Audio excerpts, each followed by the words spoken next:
What's up, everybody? Welcome back to another episode of Rams Brothers. I'm your host, Dean, and I'm joined, as always, by my brother and the other great host of this show, Nick. And it's a victory Monday. Rams are 3-1. They won 27-20 at home yesterday. They improved to 2-0 at home and will host the 49ers on Thursday Night Football in a couple of days. But before we jump into that game, which we'll preview tomorrow, first and most importantly, Nick, how are you and how did you enjoy the game yesterday? I was on a flight back to California from New Jersey. By the way, biggest cheat code in the world is to fly during a football Sunday because the time just flies by and you're going to be sitting down watching it all day anyway. But unfortunately, I was watching it through Red Zone because that was the only way I had access to it. And it was very frustrating watching the Rams that way. I haven't done that in a very, very long time. And it was driving me a little crazy, and I had to go back and watch the highlights to prepare for this pod. But, I mean, it was awesome. Like, the plane landed, and then, you know, we had the ball tie game 2020, and then right as the plane lands, we watched the Tutu play. I'm looking for other Rams fans on the plane, and I'm like, Atwell! It was awesome. It was amazing. I mean, this is why you didn't see them on Red Zone. Look at the difference between the third and the fourth quarter. So, look at the third quarter alone. Rams had 4 punts. The Colts had 2 punts, and then also the fumble. So the 3-play, 81-yard drive that resulted in a fumble. Rams did nothing off of it. It felt like it was 13-10 Rams the entire second half. And then the Colts scored in the beginning of the fourth quarter, and all the action really kind of happened from there. But Nick, I think we have a word from our sponsor. Specifically, this is probably for Colts fans who thought they were going to improve to 4-0. But for also Rams fans who may just need a little bit of help. It was not long ago when I saw my life becoming increasingly more difficult and I was struggling to stay afloat. From every perspective, I was doing my best to stay strong, but I could feel the negativity seeping into my everyday thoughts. Everyone around me could see I was not my regular self, and thankfully, a friend recommended BetterHelp, who are actually sponsoring today's video. With BetterHelp, a therapist will listen, ask questions, and help you see things from new perspectives. They can give you advice and techniques to make positive changes in your life. BetterHelp is a sponsor of this video, and they're on a mission to make starting therapy easier for everyone. Fill out a questionnaire, and you will match with a therapist in as little as a couple days. Easily switch therapists anytime at no extra cost if it's not the right fit. With over 7,000 reviews and a 4.3 rating on Trustpilot, BetterHelp is a platform you can trust. Click the link in our description or go to betterhelp.com/RamsBrothers. That's betterhelp.com/RamsBrothers. BetterHelp, a platform you can trust. Fantastic. All right, so this game was totally nuts. So obviously, Tutu Atwell had his big shining moment. Everybody was critical of the Tutu Atwell usage throughout the first 4 games of the season. Felt like it's been decreasing, and you know what? If it feels like it, it probably has been. And here's the statistics. Jordan Whittington has played a season-high of 80% of offensive snaps. He played that on Sunday. It's a clear indication that he's firmly entrenched himself as the number 3 receiver for the Rams. Atwell's 28% snap share was his lowest of the entire season. So if anything, it's decreasing at this point, which is pretty crazy considering he's your home run hitter. I think back to the NLCS. I think it was like 2009, 2010. The Phillies had a pinch hitter named Matt Stairs. I came off of the bench and hit a bomb into the night sky against the Dodgers in the NLCS. This is a home run hitting type player. So whatever way you could scheme it, you could set it up throughout the game. You could show it in multiple looks and personnel groupings. But to actually hit the home run as a pinch hitter in that moment is just so massive. And, you know, you look at the entirety of this schedule. If you look at it in 4 quarters, you go 3-1 4 times, you're probably going to end up in a 1 seed and you're probably going to win the division. So that's what this team is doing right now. It's really exciting. There's criticism that will come within this episode, but also they're on the winning side of the game, which is the opposite of what happened last week. I can't believe we had the same scripted example. I was going to also bring up Stairs. I don't know how that's possible. But I mean, Tutu, I texted you and Dad during the game. I was like, he's literally just been running cardio this season. It's like, there's no reason to even have this guy. And then like, as is tradition, I say something, you know, criticizing the team, and then they like prove me wrong in the, like, during the game. And it was amazing to watch that in real time and see him finally have that kind of home run shot. And yeah, I mean, it was fantastic. That's why you have them for literally those exact moments. And it worked. It worked. I felt like, we're gonna talk about the criticisms, but I feel like last week we definitely were on the unluckier side, like just 2 blocked field goals. I mean, I know that it's kind of been happening a lot this year, but 2 in the fourth quarter is just crazy. And then I feel like if you were to think on which team was a little luckier this week, like the touchback, the hold that brought back that Jonathan Taylor run. Yeah, I know. That's exactly what I thought of too. Last year when Taylor was the guy that like scored and had the big goof moment and dropped the ball right before. And then this guy didn't even have that moment. It wasn't like a Deshaun Jackson moment where he like drops it way before. He's just putting the ball in his other hand to signal like touchdown. Yeah. But goofed. He just totally goofed. How about this for another example too? Like this is the Tutu Atwell play. This is the home run ball, the 88-yard touchdown pass. So this is via Noah Compton, who I believe covers the Colts. He said Lou Aramudo's hashtag Colts defense only had 10 players on the field for that 88-yard Tutu Atwell touchdown. Per the broadcast, simply unacceptable. So this Colts team feels like they kind of lost the game for themselves, right? Because you look at the AD touchdown, if that's not a touchback, he gets in there. Rams are playing from behind in that final series. And then, the Jonathan Taylor holding call was massive. It was very obvious. And I also thought the officials had a chokehold on the entirety of this game. It just felt like every other play, like towards the end of the third quarter into the fourth, there was a flag. But before we get into any of the criticism, there's some really good stuff that I wanted to cover first, and some players that I definitely want to showcase. But first, the Rams president, he had to go back at Kam Bynum, who was very vocal this past week, talking about fake crowd noise and how the Rams pump in fake crowd noise because the Rams' crowd isn't that turned. And that was via the Downs to Business podcast. I would imagine it's Josh Downs' podcast. Do not listen to that. But Kevin Demoff chimed in and said, "What a Rams win. SoFi Stadium was electric today. Shout out to the speaker system for causing the 2 false starts and the interception in the final 2 drives. Sorry to see Kam Bynum go 0-2 at the Rams house in the last 2 seasons." Sorry to hear Cam. Kevin Demoff just got you pretty bad. Yeah. The crowd was amazing yesterday. It felt like obviously there's some vacancies in the upper decks, but I would say 55, 60,000 Rams fans were in that stadium yesterday. So my neighbor, Jose, who has season tickets, has been through 2021, has been a member of the Rams season ticket holders since then, playoff games and all that. He said that was the loudest he's ever experienced. 107 dB. He said it was like electric in there. And, we kind of talked about that going in. It was one of the reasons why I think the spread was 3.5 or 4.5 to start, because the Rams legitimately have a home field advantage. And honestly, it feels like the Chargers do now too, especially when they're playing, like I say this all the time, when they're not playing one of those, like holy grail NFL Packers, Cowboys, Eagles, Niners. Yeah. When they're not playing them. You're totally right. Like that's the home field advantage right now. That's what I'm afraid of on Thursday night, is like that kind of gets washed away because we know Niners fans are going to jam up the traffic. And then eventually exit the stadium on the escalators, and the Bang Bang escalator gang will be out in full throttle. But granted, you need some kind of home field advantage, and you need a crowd who understands the game. And this Los Angeles fan base, like the amount of kids, the new jerseys that you're seeing, like the new the rivalry jerseys, you're seeing kids get into the stadium in these new jerseys, and like there's just a lot of good camaraderie, I think, around the stadium. And right now the players too, like you're getting a lot of good stuff. We talked about some of the other things that we'll get into with criticism, but right now Puka Nacua, he's the best wide receiver in football, Nick. Like we tweeted yesterday from the account that he's the best wide receiver in football. Might not be the most polished route runner, might not be the fastest, but he's strong as shit. He's highly productive. He's highly efficient.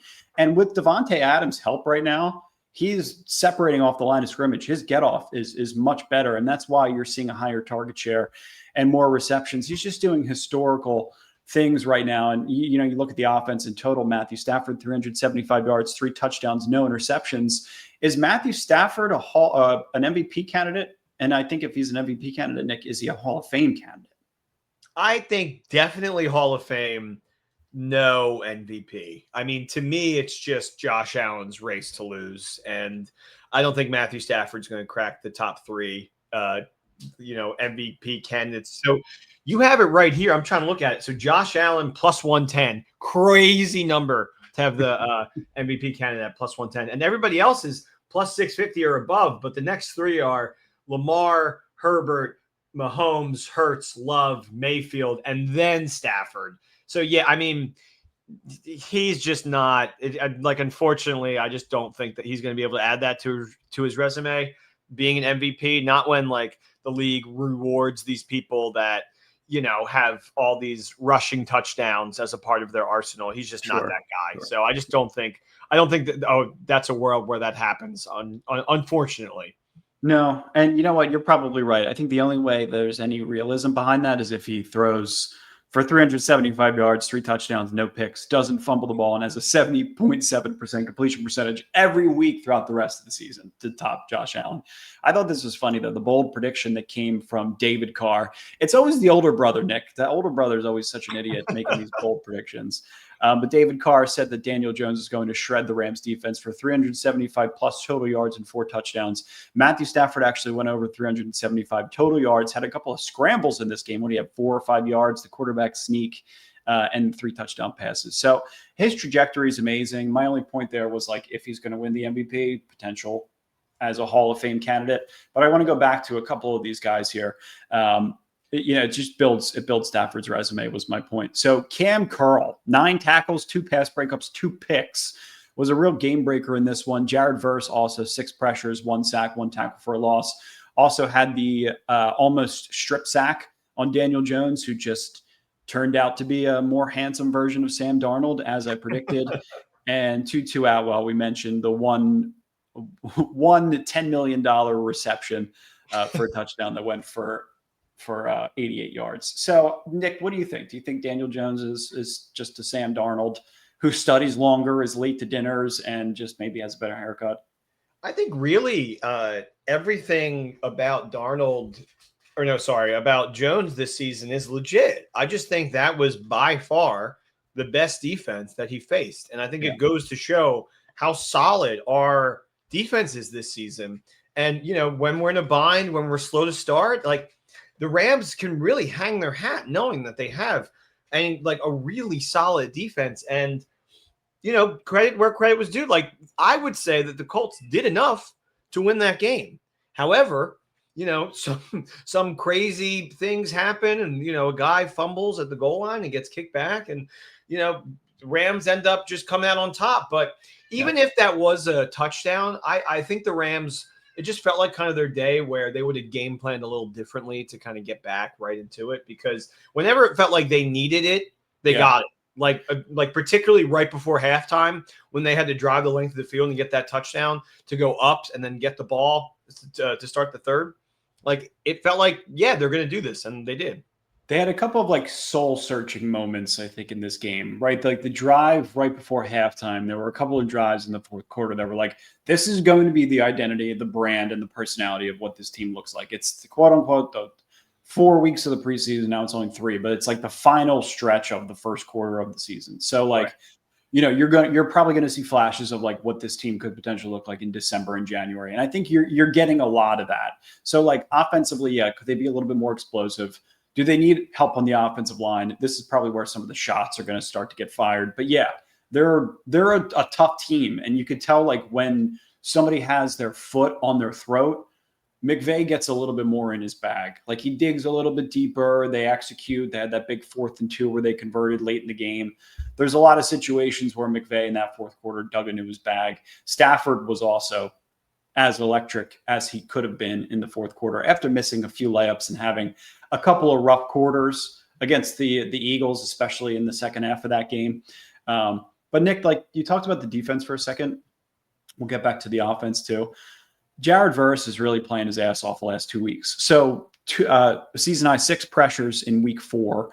3 of them came under 2.5 seconds after recording only 4 such pressures in the first 3 weeks of the season per next gen stat. So it was like, okay, we need Jared Verse to step up against the Eagles. He has since been himself since that moment. He now leads the team with 17 pressures through 4 games. Byron Young is definitely one of those like unsung hero type players that we always fail to talk about, but is playing his ass off. And you see guys like Josiah Stewart flash, but Byron Young is that consistent guy at edge that can rush the passer, could drop back, and can play sideline to sideline. And he recorded his 5th sack on the season. And in the first quarter, he recorded that 5th sack and has showed up in the sack column in every game so far this season. His 4-game sack streak matches his career-long set last season, which was weeks 8 to 11. He now has 20.5 sacks in his career. So both of these two guys can be game-breaker type players. They're both young and hungry. We know what Jared Verse is. I don't necessarily have any criticism there. I think the back end of the defense needs help, but the front 7, even the linebackers, Nate Landman and Omar Spates, like front 7's playing pretty good football. Yeah, I mean, they just feel like a team, offense and defense. When they need a stop, they get it. When they need a drive, they get it. The only thing that's preventing them from being 4-0 is when they need a kick.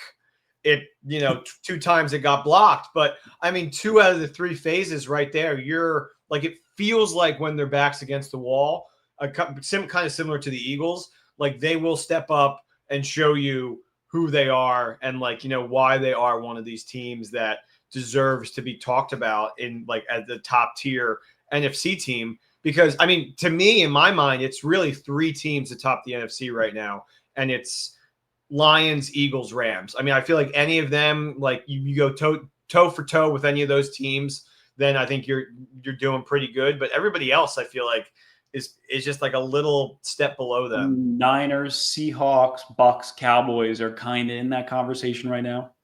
Yeah, maybe Atlanta if you want to get really risky with it. But I mean, that's probably it. That right now is probably the playoff picture. But Packers, I wouldn't even put. I'm probably in the playoff picture, but not in that top echelon. Not as of right now. Yeah, until right. We'll see what they do as the season progresses. I think they feel like their Super Bowl window is now. They know that the 27 years of Brett Favre and Aaron Rodgers and Jordan Love, that everybody wins Super Bowl when they're 27. So well, I mean, they did a push. They did the chips. They put it all in to get Parsons, and they had an amazing opportunity on Monday night to show the world who they are, and they couldn't get it done. And they tie 40 to 40. Outrageous. Outrageous. In a division where that's gonna you can lose that by a game. That's bad. Yeah, the Vikings and the Lions and the Bears. The Bears actually look like a much better team right now, which is they won 2 straight, which is interesting.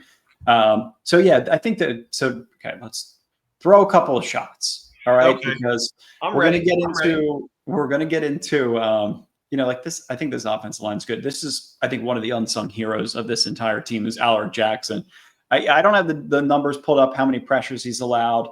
The eye test and, watching some all 22, just seeing him recover from a blood clot and still be the best, most consistent offensive lineman amongst the 5 on this roster to protect Matthew Stafford's blind side, to keep him upright. It's just so damn important. So I would consider him one of the unsung heroes. But shots like Steve Avila, he needs to be back at left guard because Justin Dedich just can't do his job. Coleman Shelton, bad penalty in back-to-back weeks. There was a possession where Kevin Dotson had 2 penalties on the same possession. I love Kevin Dotson. I think he had 3 penalties called against him in this game. Havenstein looks like he's, this might be it. It's probably it. So you got 4 of your 5 offensive linemen that are in question right now. And, your backups, Justin Dedich, Bo Limmer on the inside are scary, as we've seen. And DJ Humphreys, and there's another name that's not coming to mind that we signed. Was it Quessenberry, David Quessenberry from Minnesota, to back up Havenstein and Alaric Jackson. So, the depth on this offensive line is definitely scary, but I wanted to give Alaric a shout out because he's consistent. I didn't think he was going to be able to play as much if we're talking about dings, people that we can ding, I was ready. Like, I'm sitting on the plane and I'm like putting together the quotes in my brain, and everybody was like on the comments of our last YouTube video, disagree with Nick. Stafford will be fine. And I was ready to, come up here and start talking about how he's missing these layups.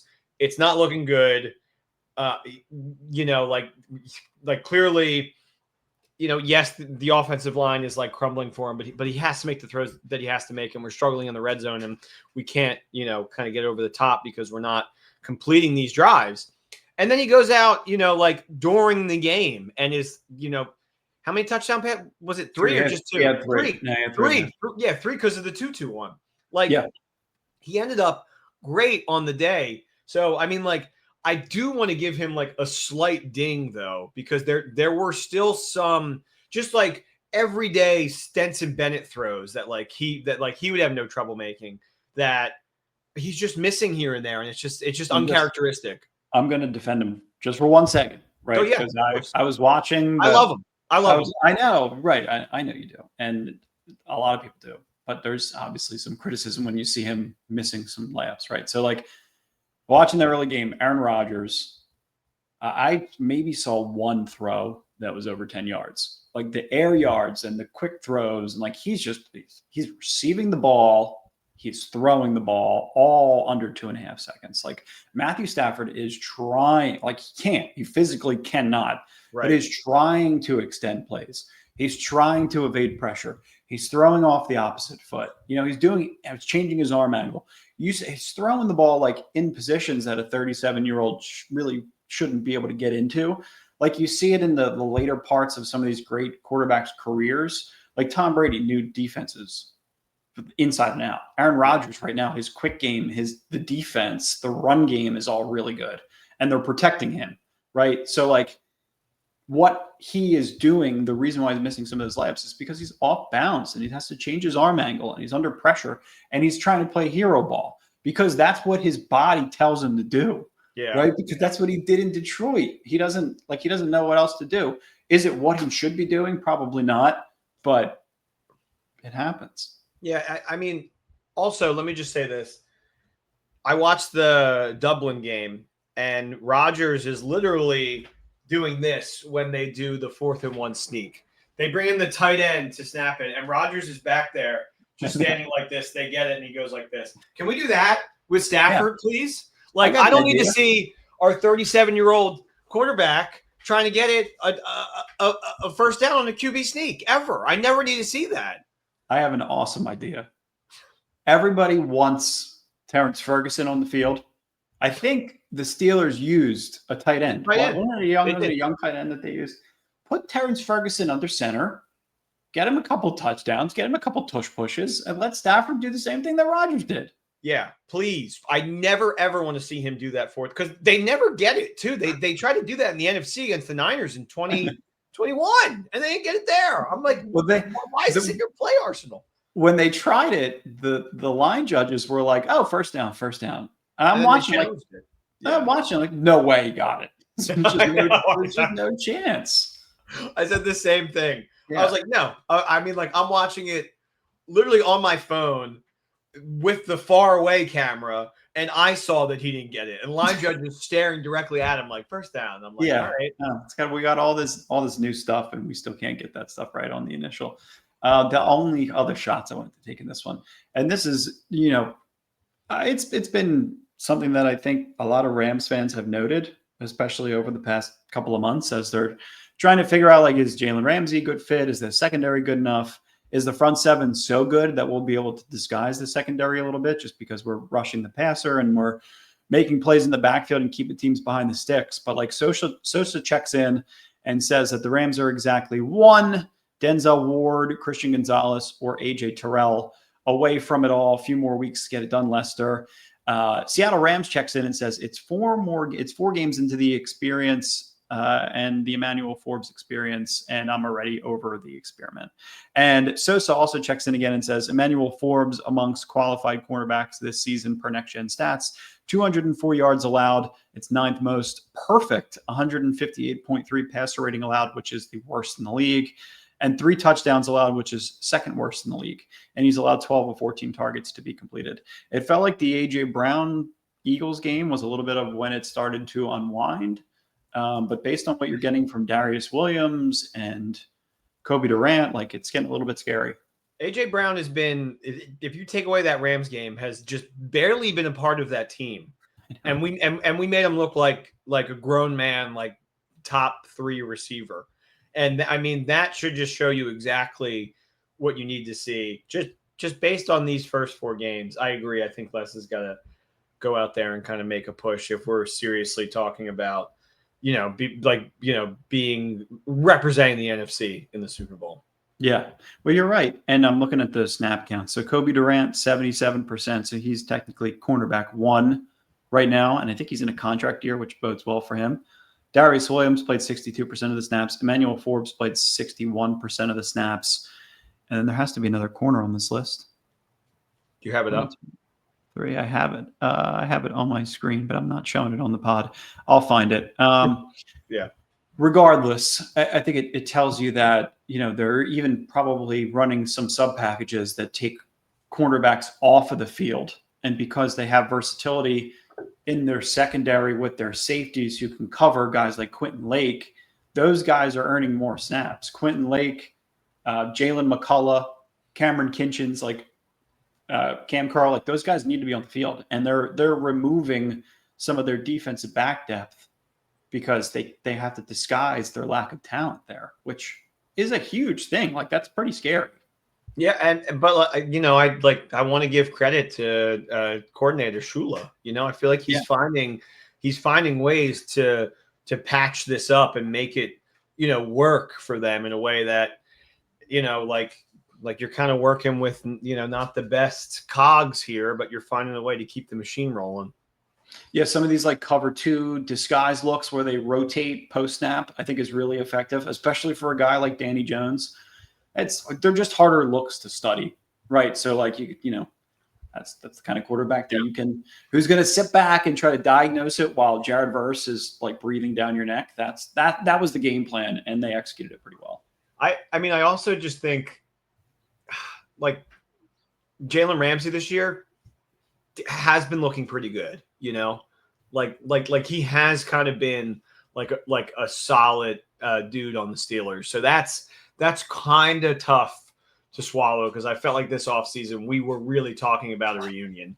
I don't know if his hamstring is okay, but did you see he picked one off, brought it back, did the fake hamstring celebration where and then he danced. And then I think a couple of plays later he pulled it. Was chasing down a receiver and pulled his hamstring. I did not see that him actually pulling it.